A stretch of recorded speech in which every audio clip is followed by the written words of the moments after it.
Boa noite, Igreja Oceânica. Tudo na paz? Amém? Elvis manda saudações para vocês. Quem não esteve aqui sexta-feira perdeu. Eu ainda estou sobre o impacto de duas coisas muito boas que aconteceram comigo na semana passada e nessa sexta, né? Mas na semana passada eu aproveitei o feriado, fui com a família para Ubatuba e tive uma das experiências que eu achava que eu ia para o céu sem ter essa experiência. Eu desci numa onda do lado da minha esposa e do meu filho. Não só surfar sozinho, mas eu surfei com a esposa de um lado e o filho do outro. Então, a trindade dos Afonsos surfando ali foi um negócio assim, quase celestial. Foi muito bom. E sexta-feira, os céus se abriram aqui também. Foi uma bênção, uma noite de alegria.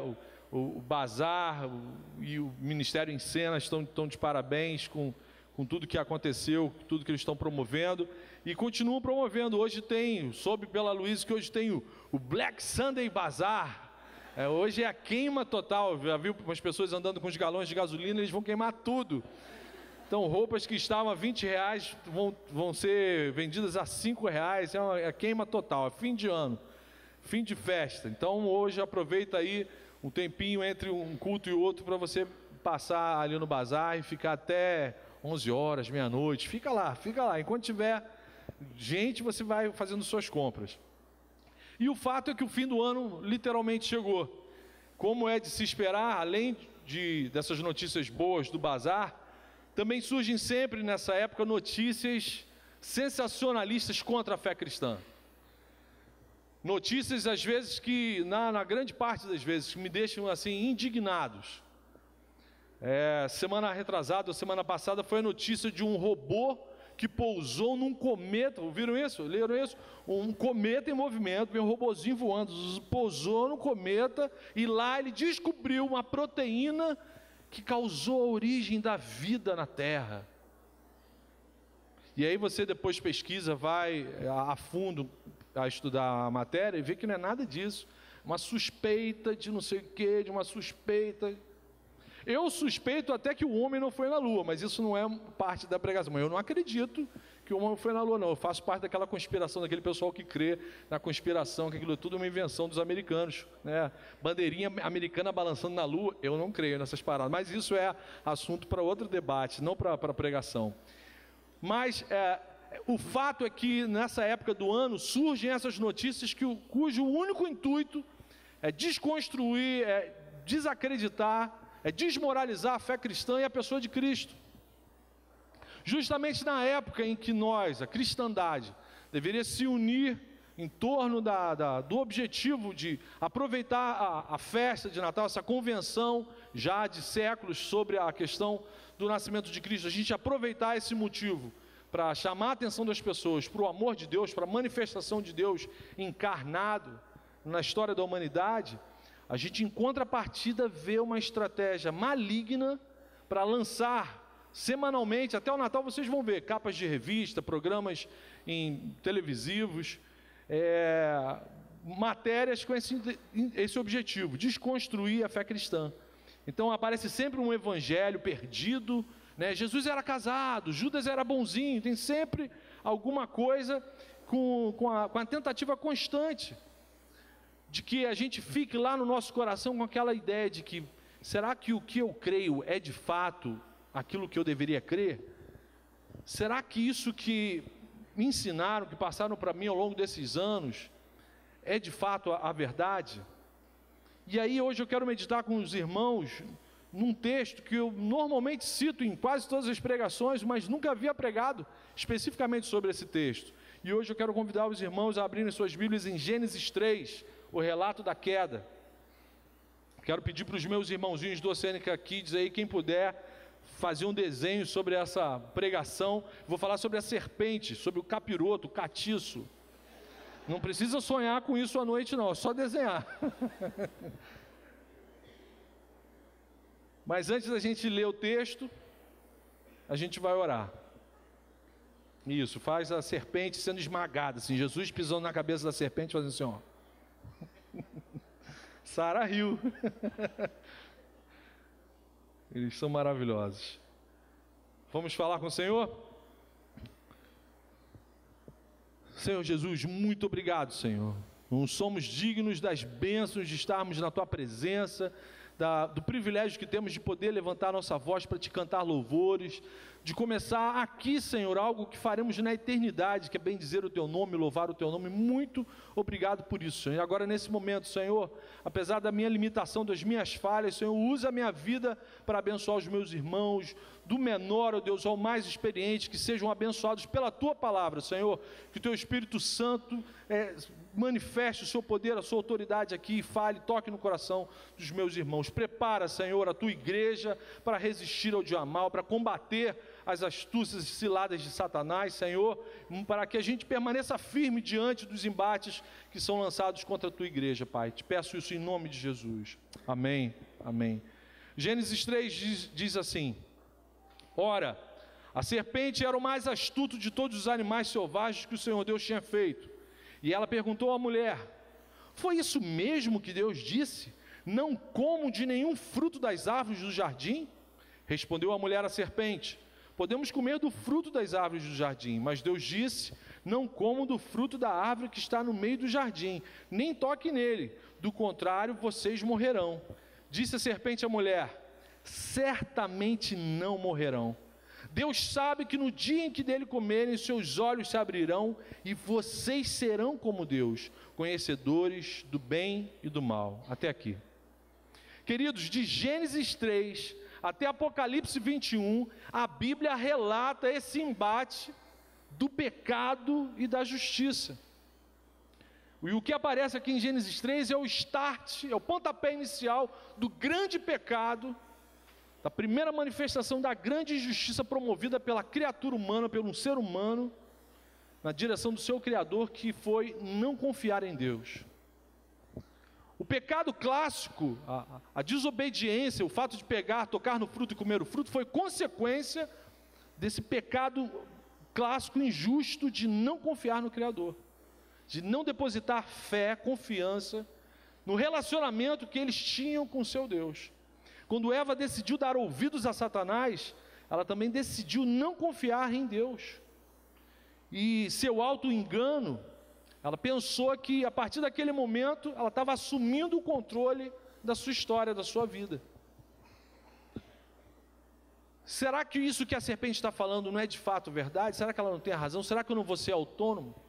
E quando ela permitiu que isso entrasse no seu coração, ela desconfiou do caráter de Deus, ela colocou em xeque ali o relacionamento que ela tinha com o seu Criador, ela desacreditou, ela abandonou, ela desprezou o relacionamento que ela tinha com Deus, que demonstrava fidelidade, bondade, amor.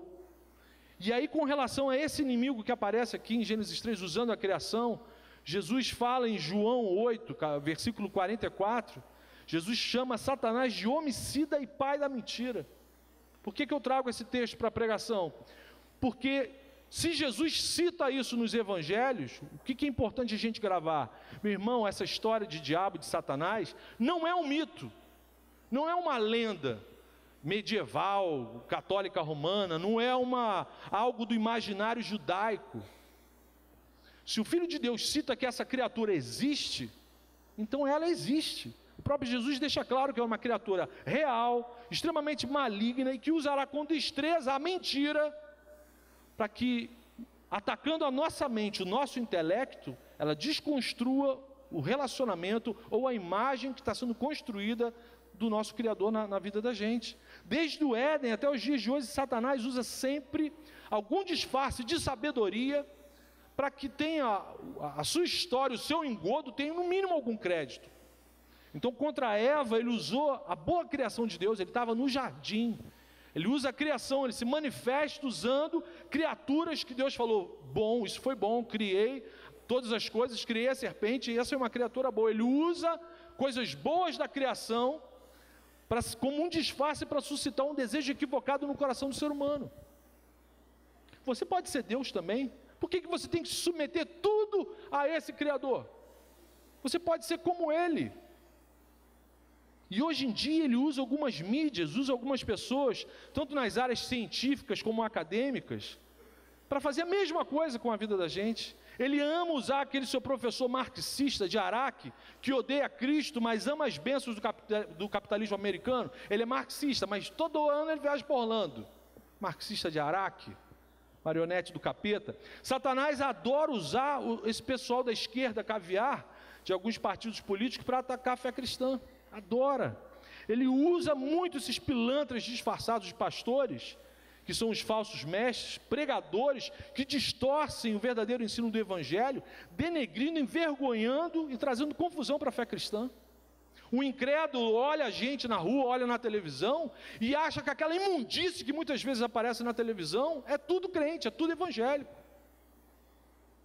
Nego maluco construindo templo para não sei quem lá, e aí olha para a gente e acha que, bicho, eu sou maluco porque eu imito Elvis, mas não construo templo de Mamon para ninguém. E é tudo estratégia de Satanás, é sempre a mesma. Ele ataca o intelecto, a mente das pessoas.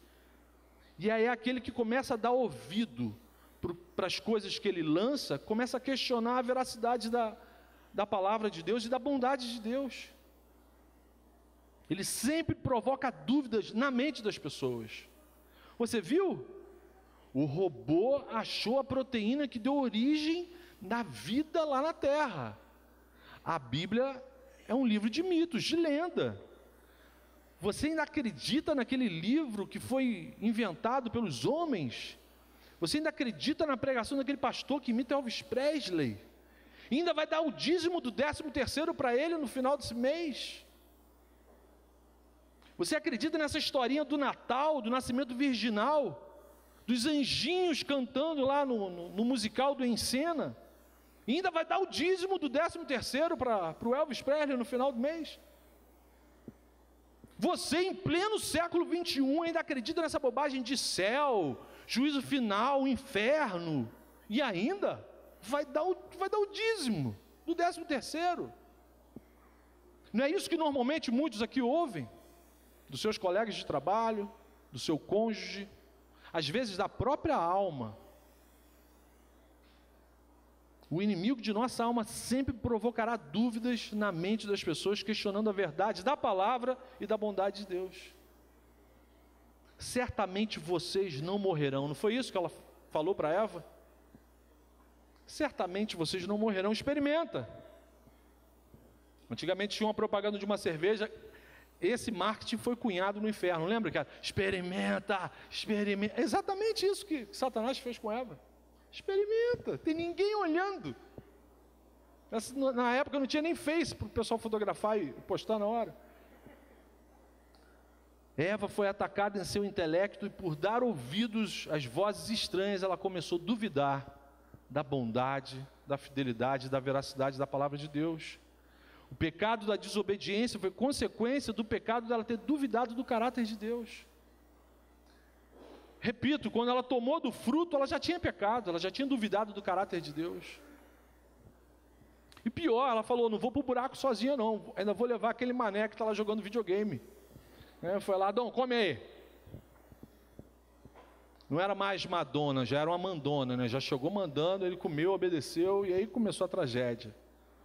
Ao invés dela ter se lembrado do seu relacionamento diário com o Senhor, ao invés dela ter se lembrado das verdades da palavra e da bondade de Deus, ela decidiu desconfiar de Deus. No lugar da verdade de Deus, Satanás colocou sua própria mentira. No versículo 5 diz lá, vocês serão como Deus.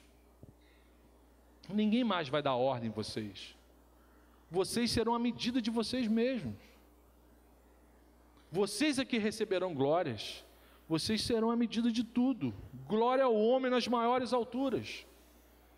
Esse sempre foi o brado daqueles que rejeitam a revelação bíblica, até hoje, os dias de hoje. As pessoas decidiram dar ouvido ao humanismo, ao materialismo, ao hedonismo, e no seu coração é exatamente isso, glória ao homem nas maiores alturas. Qual a mentira que tem governado a civilização desde a queda do homem? É essa convicção, pseudo-convicção de que todo homem e mulher podem ser seu próprio Deus e viver em função da criação e não do Criador. E acha que pode viver isso, pode viver essa mentira sem sofrer qualquer consequência dessa decisão. Só que é a tragédia vai acompanhar. Quem não crê na verdade, crê na mentira. Não existe meio termo. Não existe a possibilidade do quase. Se você não crê na verdade, você já crê na mentira. E vai viver a consequência disso.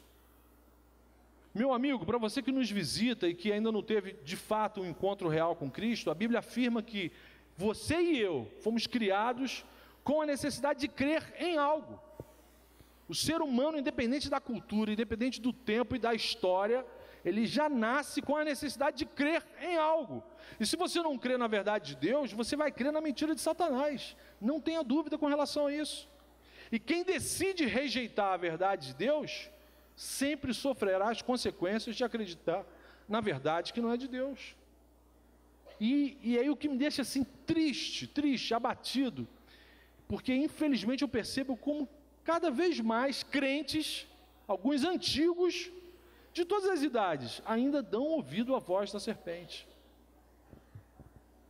O primeiro casal desfrutava de um relacionamento diário com seu Criador, mas eles não zelaram por esse relacionamento.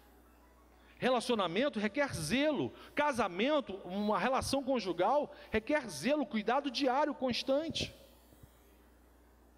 E o nosso relacionamento com o nosso Criador é exatamente a fonte inspiradora do casamento. Então, da mesma forma, no nosso relacionamento com o Criador requer zelo, cuidado, administração correta. E aí hoje em dia muitos crentes ainda cometem o mesmo erro de não zelar pelo seu relacionamento com o Criador e acabam dando ouvidos para a criatura e não para o Criador. É por isso que muitos crentes ainda caem nessa conversa de que não é bem assim que o pastor está falando, não. Certamente vocês não morrerão. É por isso que muitos crentes que ingressam no universo acadêmico são literalmente destroçados pelos professores ateus. A fé de alguns crentes é tão inconsistente, intelectualmente falando, que às vezes antes mesmo de entrar na faculdade, ele já não professa mais a fé em Cristo. É tão inconsistente a fé, é tão sem argumentos, o relacionamento é tão superficial, que ele não sobrevive nem aos cursinhos de pré-vestibular. Muitos crentes não se preparam para enfrentar as demandas reais da sociedade. Não basta você chegar para o seu colega de trabalho e falar que eu creio em Jesus porque ele é bom para mim, ele é bom para mim, eu vou lá, ele é bom. Não basta. A gente precisa estar bem embasado para a gente enfrentar as demandas do nosso dia a dia, da sociedade e do tempo em que a gente vive. É por isso que essa igreja que zela pela pregação da palavra de Deus. É por isso que vai acontecer o fim de semana de treinamento na semana que vem. É por isso que em março do ano que vem a gente retorna com as aulas no Instituto Bíblico. Porque a gente precisa zelar pelo nosso relacionamento com Deus. A gente precisa ter base intelectual da fé que a gente defende, do que a gente acredita. Somos indesculpáveis. O ser humano é uma criatura indesculpável. Porque a Bíblia diz que a natureza revela a Deus, Salmo 19 diz isso. A natureza revela a Deus, mesmo que você seja analfabeto, a natureza se revela a presença, a autoridade e o poder de Deus. E a palavra de Deus é a revelação especial dele para o ser humano. Como que o homem sabe que ele é pecador? Quando ele é exposto à palavra de Deus. E aí é parte da nossa missão como cristãos, é parte da nossa missão como igreja, zelar pelo profundo conhecimento intelectual também dessa revelação especial. E aí eu quero perguntar para vocês, como que nós temos zelado pelo nosso relacionamento com Jesus? Como que anda o seu relacionamento com Cristo? Para quem você tem dado ouvidos durante a semana? Qual a sua responsabilidade? Como que você tem tratado a sua fé em Cristo? Então, pastor Elvis, Marcão, o que eu vou fazer? Quais são as aplicações práticas? O que eu vou fazer na prática? Então vamos lá, primeira aplicação prática. A Bíblia ensina que você precisa se revestir da armadura de Deus. Efésios 6, capítulo 11, deixa claro, repete isso que Jesus fala lá em João. A gente está enfrentando todos os dias uma batalha espiritual contra as forças malignas. E em Efésios, o Espírito Santo inspira Paulo a falar o seguinte: vistam toda a armadura de Deus para poderem ficar, o quê? Firmes contra as ciladas do diabo. Cilada vai acontecer sem você esperar. Ele não vai aparecer lá na sua esquina, na sua casa, lá no seu trabalho, na casa lá do seu vizinho. Oh, eu sou o Satanás, vim aqui te tentar. Não vai acontecer isso. Para alguns ele vai aparecer bonita, com perfume, cheirosa, Para alguns ele vai aparecer com aquele negócio da China não, do inferno. Não, só nega só esse imposto aqui, ninguém precisa saber. Todo mundo faz isso. O diabo vai atacar sua mente, vai atacar o seu intelecto, vai atacar o seu raciocínio, vai atacar a sua razão e vai começar a colocar em dúvida a sua relação com Deus. Por isso que a palavra de Deus assim, Paulo faz uma metáfora dizendo que ela é a nossa armadura. Você tem que estar cheio da palavra de Deus para se proteger como um capacete. Que o diabo vai atacar o quê? A nossa mente. E aí, como que anda a nossa caminhada de estudo da palavra? Você já se inscreveu para o fim de semana de treinamento? Você de fato presta atenção na hora, no momento aqui da pregação, ou seu coração fica gastando esse tempo no WhatsApp, atualizando o Facebook durante a pregação? Segundo lugar, segunda aplicação, o que a gente precisa fazer como corpo de Cristo, como gente que quer tratar com zelo o seu relacionamento com Deus e ouvir só a voz de Deus? Meu irmão, a palavra diz que a gente precisa se preparar para responder a qualquer momento a respeito da razão da nossa fé em Jesus. Isso demanda uma atenção, um investimento sério da nossa parte. O apóstolo Pedro diz que a gente precisa estar preparado para responder a qualquer momento, de forma racional, inteligível, inteligente, sobre a nossa fé em Cristo. É parte da nossa missão zelar por isso, por um relacionamento saudável com Cristo. E saber responder a qualquer momento qual é a razão da nossa fé. Se Satanás vai atacar a nossa mente, eu preciso ter argumentos inteligíveis na minha mente para contra-atacar esses argumentos malignos. Eu preciso estar cheio da palavra de Deus, intelectualmente embasado, para contra-argumentar com o próprio Catiço, quando ele começar a lançar coisas envenenadas na minha mente. Não foi exatamente isso que Cristo fez no deserto ao ser tentado por Satanás? Ele não transformou o deserto em culto do descarrego, ele não falou, capeta, sai daqui agora, está amarrado. Satanás lançava uma tentação, ele respondia com a palavra de Deus. Mas se o vaso estiver vazio, a gente não vai responder com nada. A gente precisa se preparar para enfrentar esse ataque piedosamente e intelectualmente. Meu irmão, como você tem respondido às tentações do inimigo? Porque a Bíblia me dá certeza que todos nós aqui nesse auditório somos tentados.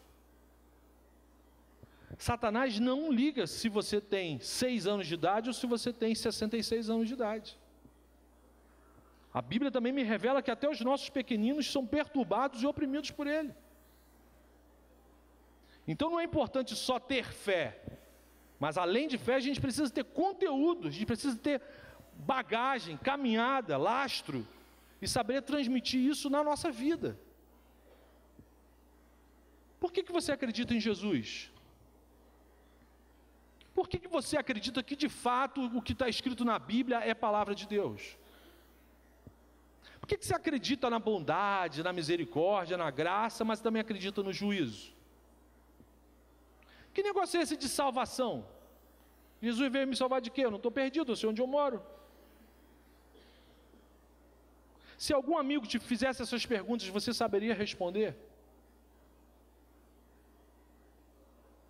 Se a sua fé é frágil, intelectualmente falando, ela pode ser facilmente desarticulada, desconstruída.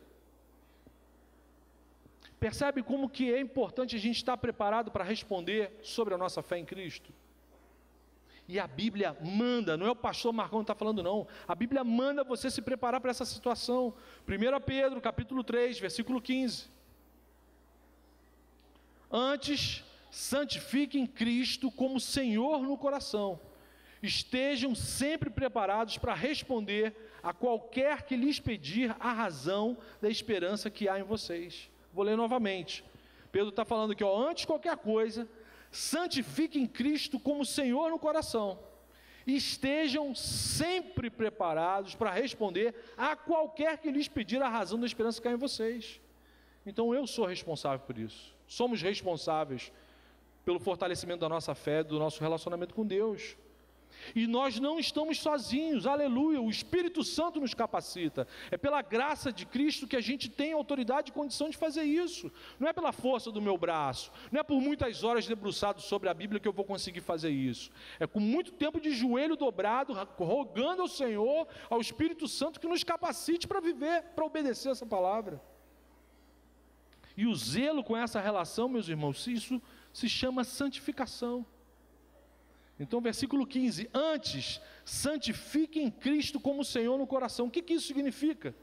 Se de fato Jesus é Senhor no meu coração e na minha mente, nada nem ninguém vai abalar minha relação com Ele. Todo cristão enfrenta crise, é fato, e é tentado a tomar decisões erradas, mas santificando a Cristo como Senhor no nosso coração, a gente jamais vai cair na conversa fiada de Satanás. O inimigo pode nos distrair, mas se eu santifico Cristo no meu coração, ele jamais vai me derrotar. Quem tem condição de me derrotar, de me derrubar, de me destruir, sou eu mesmo. Quando eu não invisto tempo, quando eu não zelo pelo meu relacionamento com Deus. Se Jesus Cristo for o Senhor do nosso coração, ao invés de a gente sentir dúvida ou medo diante dessa mídia ateísta, diante de colegas, diante de professores dos cursinhos, às vezes diante de um cônjuge que odeia a nossa fé, é possível experimentar bênçãos em meio à perseguição. Santificar Cristo em nosso coração também significa entregar tudo a Ele. A gente acabou de cantar isso, entrego tudo a Ti. Isso é santificar Cristo no nosso coração. É viver de modo que tudo na nossa vida o agrade, se transforme em louvor para Ele. Por isso que a gente tem que estar sempre preparado para responder qual a nossa razão. Não adianta falar, eu creio porque creio e pronto. Faça o módulo Tocando Corações com Franklin e o Espírito Santo vai te preparar para essas demandas. Mas responda sobre a razão da sua fé sempre com mansidão, por favor. Agora pode falar. 1 Pedro 3,16. Contudo, façam isso com mansidão e respeito, conservando boa consciência, de forma que os que falam maldosamente contra o bom procedimento de vocês, porque estão em Cristo, fiquem envergonhados de suas calúnias. Então Pedro fala, a gente precisa estar preparado para responder a qualquer momento, contudo, você tem que fazer isso com mansidão, com delicadeza. Esse testemunho tem que ser dado com mansidão e respeito. Deixa eu fazer um parênteses aqui, meus irmãos, como eu já pequei contra essa orientação, meus irmãos, que tristeza, como eu já agi com arrogância, sabe esse negócio de cruzadas, né? As cruzadas, vão matar esse inimigo, esse incircunciso. Então, às vezes algumas pessoas tentavam levantar alguns argumentos contra a minha fé, meu irmão, eu já dava logo um raducão daquele, já batia com os pés no peito do cara, manifestava Elvis, manifestava outros bichos lá, e avançava para cima da pessoa, meu irmão, só besteira que eu fiz. Mas eu já me arrependi, já pedi perdão a Deus, mas ainda administro consequências dessa arrogância com algumas pessoas até hoje. Então é para a gente defender a fé cristã, mas como Cristo defendeu. Outra coisa, a Bíblia não precisa de guardiões para defendê-la. Tá? A gente não precisa ter um esquadrão do BOP gospel para defender a palavra de Deus, para defender a igreja. Quem defende a igreja é o noivo dela, é Cristo. Nós somos testemunhas de Cristo, não promotores de Cristo. Como que eu custei para entender isso? O pecado emburrece a gente, é uma desgraça. Como eu custei para entender isso? A Bíblia nos chama de testemunhas e não de promotores, não de advogados de acusação. E Pedro está aqui falando que a gente vai argumentar com o incrédulo com mansidão, com delicadeza. Por isso que numa pregação antiga eu falei, a gente tem que ter um discurso doce, meigo, amável. Gentileza gera gentileza. E a argumentação não ganha o outro. Não é com a argumentação, o pastor falou que eu tenho que estar embasado intelectualmente, senão vou fazer mestrado, pós-doutorado em teologia. Não, não é isso. A argumentação não vai ganhar o coração da outra pessoa. Quem faz isso é o Espírito Santo. A argumentação, uma boa argumentação, vai ganhar o seu coração. Você se protege. Você se livra do ataque de Satanás. A boa argumentação que Pedro está aqui suscitando para a gente, está estimulando que a gente tenha, não é para você perturbar outra pessoa, se transformar num crente chato. É para você se proteger. Para você zelar pelo seu relacionamento. Para você lavar os seus ouvidos contra qualquer mentira de Satanás. Por isso é importantíssimo que pelo menos uma vez por ano você faça um módulo tocando corações. Todos os professores do fim de semana de treinamento são amorosos, mas o professor de tocando corações é especialmente amoroso. Né, Franklin? Por isso que é importante a gente fazer o fim de semana de treinamento. Com Paulo Chagas você vai conhecer sobre a palavra de Deus, sobre a Bíblia, como que foi escrita, quem escreveu, quanto tempo levou, quantos capítulos existe, quantos livros. No Conexão Oceânica você vai entender como que surgiu a Igreja Oceânica, o que foi o movimento protestante, por que na Avenida Central tem 30 e tantas igrejas, como que nós aqui na Igreja Oceânica vivemos o nosso cristianismo. No módulo de Hebreus a gente vai estudar como que aquele momento, aquela igreja estava enfrentando a perseguição.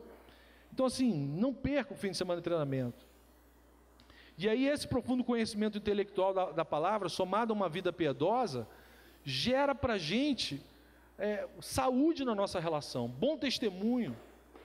Vê o que Pedro fala aqui, as pessoas que te perseguem vão ficar envergonhadas, porque vão ver na gente uma postura tão íntegra, que isso vai gerar vergonha no coração delas. Quero concluir. Satanás continua usando a mesma estratégia que usou no Éden. Guardem isso. Os discípulos de Jesus têm responsabilidade com o seu chamado. Eu e você fomos criados para glorificar a Deus, para crer na verdade de Deus. E a gente tem que zelar por essa relação. E outra coisa, meus irmãos, tenham prazer em se relacionar com o seu Criador. Tenham prazer em se relacionar com o seu Criador. Davi registrou isso no Salmo, a alegria da salvação. Senhor, restaura, renova em mim a alegria da salvação. Quando você está deslumbrado no relacionamento, é impossível você olhar para o lado. Quando alguém está deslumbrado pelo seu cônjuge, os seus olhos só existem para o seu cônjuge. Um casal de namorado que não consegue desligar a ligação. Desliga você, não, desliga você. Eu já fiz isso, ficar 10 minutos, não, só vou desligar depois que você desligar.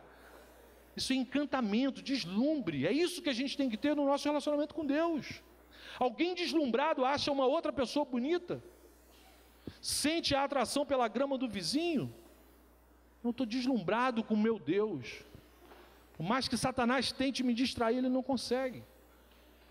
Mas a gente precisa zelar por esse relacionamento. Então, viva para a glória de Deus. Igreja Oceânica, santifique-se. Que as pessoas à sua volta vejam Jesus na vida de vocês, amém? Que aqueles que zombam da sua fé sintam vergonha de perseguir vocês, amém? Que Satanás bata em retirada quando der de cara com vocês ali na esquina, dobrando, vindo aqui para a igreja. Fala, é crente da Oceânica, ai meu Deus, ele sai correndo. E que muito mais do que dar o ouvido para Jesus, que você dê o coração para Ele, amém?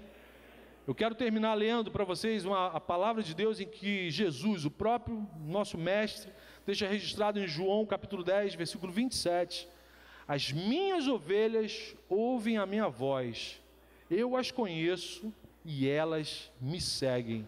Amém, aleluia. Que seja assim, que sejamos conhecidos por Jesus Cristo como suas ovelhas, amém? Que os nossos ouvidos estejam sempre atentos e prontos para ouvir e reconhecer a voz do nosso mestre, amém? Quero te ver no fim de semana de treinamento. Que o Senhor nos abençoe. Feche seus olhos, vamos orar. Senhor Deus, obrigado pela revelação especial, Senhor, da Tua palavra, Senhor. Obrigado porque o Senhor entrou no nosso coração, entrou na nossa mente, nos deu consciência do Teu cuidado, do Teu favor, da Tua graça e da Tua misericórdia. Senhor, muito obrigado por isso, Pai. Agora eu te peço ainda, Senhor, confiando na Tua graça, Senhor, no Teu poder, que o Senhor nos ajude como Teus filhos, como Tua igreja, Senhor, a vivermos isso que a Tua palavra nos expôs nessa noite, Senhor. Por favor, queremos zelar pelo nosso relacionamento com o Senhor. Então, restaura, renova a alegria da salvação no coração da Tua igreja, Senhor, e ajuda-nos a estarmos sempre preparados para combater o bom combate, para contra-argumentar contra Satanás, Senhor, para nos proteger das ciladas, dos enganos da mentira, Senhor, e sermos um exemplo de uma testemunha com piedade, de misericórdia, de graça para as outras pessoas, que as pessoas sintam-se atraídas a Ti, Jesus, através do nosso testemunho. Eu te peço isso, Senhor, em nome de Jesus. Amém, Senhor, amém. Deus os abençoe.